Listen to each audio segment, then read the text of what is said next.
Quando é que um ambiente é suficientemente bom? Quando é que uma maternagem é suficientemente bom? É quando eles atendem às necessidades legítimas daquele ser? É isso? Você fez uma pergunta de $1 milhão, né? Desculpa. O que é um ambiente suficiente mesmo? Bom, mas você falou também uma palavra muito importante na teoria winnicottiana, que é a necessidade. Né? E quando a gente vai falar, e eu vou puxar um pouquinho para a clínica, né, a gente não vai dar aquilo que o paciente, vou falar em termos muito rudes, né? Tá. A gente não vai dar aquilo que o paciente quer, a gente vai dar aquilo que o paciente precisa. Sim. Né? Então vai ter paciente ali que vai precisar de uma presença mais viva, mais próxima desse analista, e a gente vai falar ali de um paciente que vai precisar ali de uma distância maior, né? E tudo isso é pensado analisando a história desse paciente, né? Daquele ambiente inicial que foi legal, que foi suficientemente bom, que o que é um ambiente suficientemente bom? É um ambiente que provê essas necessidades, mas que também falha. Né? Então, quando a gente usa esse termo, né, da maternidade, e eu vejo esse termo sendo bastante disseminado, né, no senso comum, Sim. até para pensar, inclusive, numa maternidade que falha, né, que tem aí uma ausência que é importante diante da capacidade, né, da criança, daquele adolescente de suportar, mas é um ambiente, uma maternidade e uma paternidade também, né. Acho que é importante fazer esse parêntese, que quando o Winnicott fala de mãe, ele não fala da mãe, mulher, mas sim de quem compõe essa função inicial da vida na criança, né? Que pode ser um pai, que pode ser uma avó, que pode ser, enfim, um cuidador. Sim. Né? Mas até me perdi do que eu estava dizendo, vamos voltar. Mas, né, de uma mãe que vai ali prover, né, um ambiente tranquilo, né, que no início vai ser ali essa relação mais próxima com a mãe, né, que ele fala da dependência absoluta, a dependência relativa, a uma independência, né, é uma base da teoria winnicottiana, e que vai ali provendo o que aquela criança precisa, né, não só comida, não Sim. só um cobertor quando tá frio, não só um banho, mas ali uma relação que vai se construindo também. Eu vou aproveitar essa deixa sua e te perguntar o seguinte, porque em outras teorias, vou citar, por exemplo, na chamada terapia dos esquemas, que é outra coisa, né, de base cognitiva, eles dão... Mas que tem ali a base em Bowlby, né, que o Winnicott também bebe um pouco de Bowlby. Eles dão nome a essas necessidades, né, eles também falam dessas necessidades, eles nomeiam essas necessidades. Eu até acho que é um esquema um pouco rígido, universalista demais, mas eles dão um nome a essas necessidades, né. Então eles falam em limites claros, por exemplo, dentre outras necessidades, eu não sei quantas. Em Winnicott tem essa coisa de nomear quais seriam essas necessidades básicas de toda a criança ou não. Ele sugere que cada analista trabalhe caso a caso, avalie caso a caso, como é que funciona. Isso. Né? Tanto na relação analista-paciente, quanto na relação, né, função materna-criança, o Winnicott, quando fala de nomear, ele fala de 2 pontos muito importantes, que é o holding, né, que em tradução é o segurar, o amparar, e o handling, que a gente pode traduzir para manejo. Né? Então, assim, o holding, quando ele fala, né? E aí, quando eu tô falando de mãe, criança, a gente também pode pensar analista-paciente, né? Que às vezes o que a gente faz muito é uma função ali de necessidades que aquele paciente não teve, né? Inicialmente na vida. Mas o holding, ele seria essa questão do segurar, né? Do embalar, assim, falando realmente de coisas mais práticas, então de colocar a criança aqui com você, do contato. E o handling, ele até cita assim, é o dar banho, é o trocar a fralda, né, que ali você vai, é o manejo, né, você vai ali conversando com o bebê, você vai fazendo ali aquele suporte que se configura ali como um suporte básico de vida, então uma criança precisa ser trocada, uma criança precisa ser dada banho, mas que também configura ali um cuidado, né? É um ambiente que vai se revelando para aquela criança. Então, assim, sobre nomear, eu consigo pensar nesses 2 pontos, né? Que atravessam ali na relação mãe-bebê e vai para a relação também analista-paciente. A gente vai precisar ali também, às vezes, fazer um holding, né, com aquele paciente, que não necessariamente significa um holding físico, né? Sim. Mas um holding ali de sustentar, de amparar, né? De escutar Mas, respondendo assim a sua pergunta, sim, é uma coisa muito caso a caso, né? E principalmente escutando sobre essa história de vida, né? Porque o Winnicott, ele fala do frozen, né? Que é o congelamento. Vou te explicar. Sim. Quando a gente vai analisar ali num diagnóstico a partir de Winnicott, a gente precisa entender em que momento esse paciente ficou, né? Se ele ainda está na dependência absoluta, se ele ainda está na dependência relativa ou se ele conquistou o rumo à independência. E é muito interessante que o Winnicott coloca o rumo à independência, porque jamais seremos seres independentes. Totalmente né? Precisamos de outras pessoas, precisamos de um ambiente, precisamos de uma cultura, precisamos de uma sociedade, enfim, né?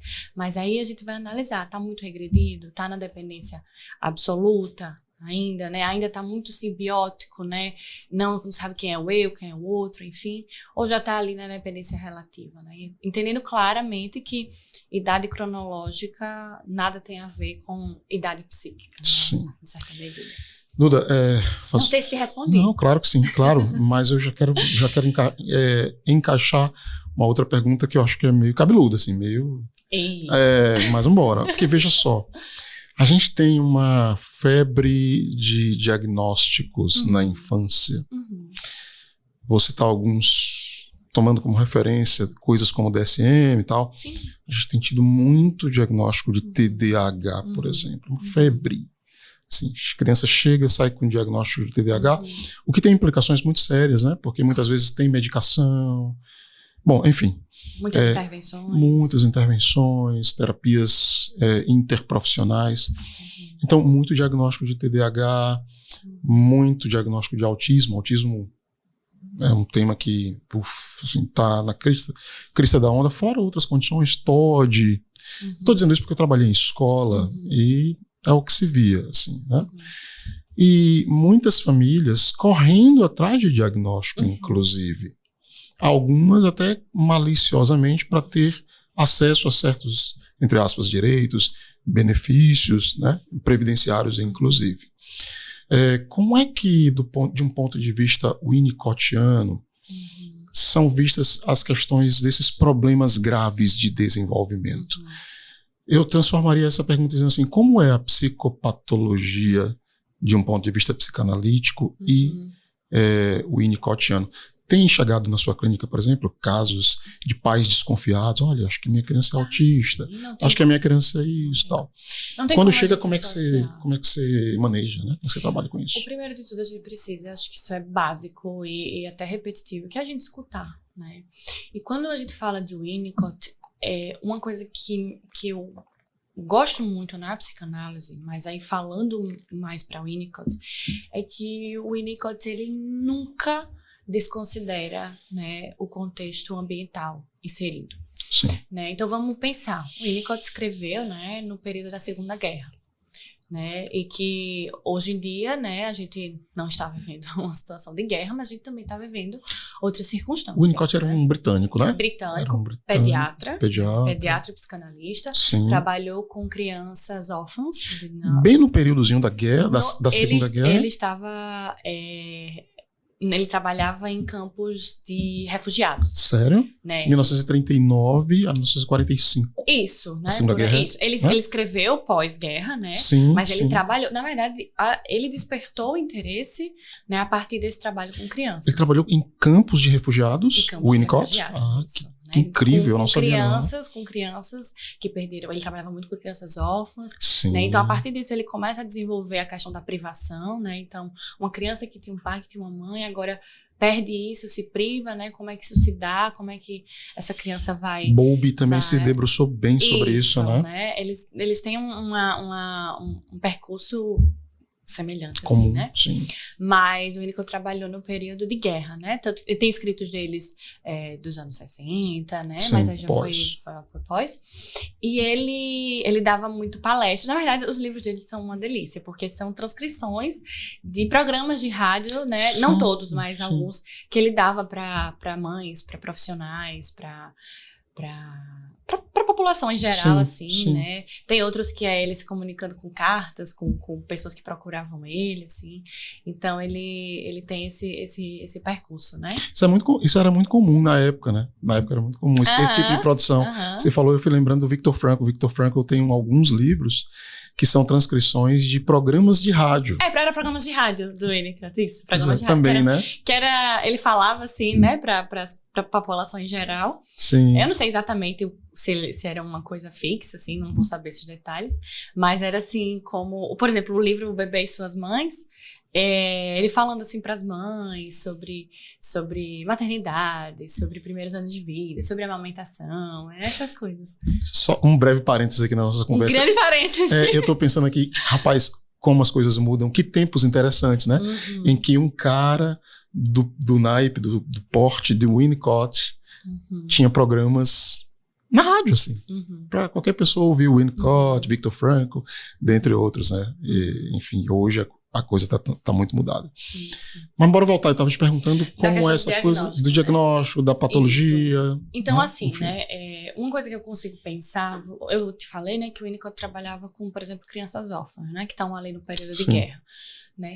É claro, é outro tempo, outras necessidades, outra sociedade, né? Então, o Winnicott, ele entendia o ambiente à frente de qualquer patologia, né? Ele era um médico, então tinha ali uma visão mais voltada realmente para essa questão médica, né? Mas ele entendia ali essa criança, vou dar um exemplo, ela perdeu o pai, ela perdeu a mãe, né? O que ela está demonstrando aqui agora? Será que é um efeito disso? Será que ela tem alguma patologia? Então, ele analisava esse ambiente, né? E hoje em dia a gente também precisa fazer isso. Analisar o ambiente, analisar esse contexto que a criança está inserida, que é uma parte de um processo de entender e esmiuçar um diagnóstico. Né? Então, assim, a gente não entende, né? Eu digo, enquanto profissionais que trabalham com a psicanálise, né? E profissionais que trabalham com a infância de maneira geral, porque a gente está falando de um processo de transição. Né? Então, tem ali componentes da infância que são característicos do processo também de desenvolvimento.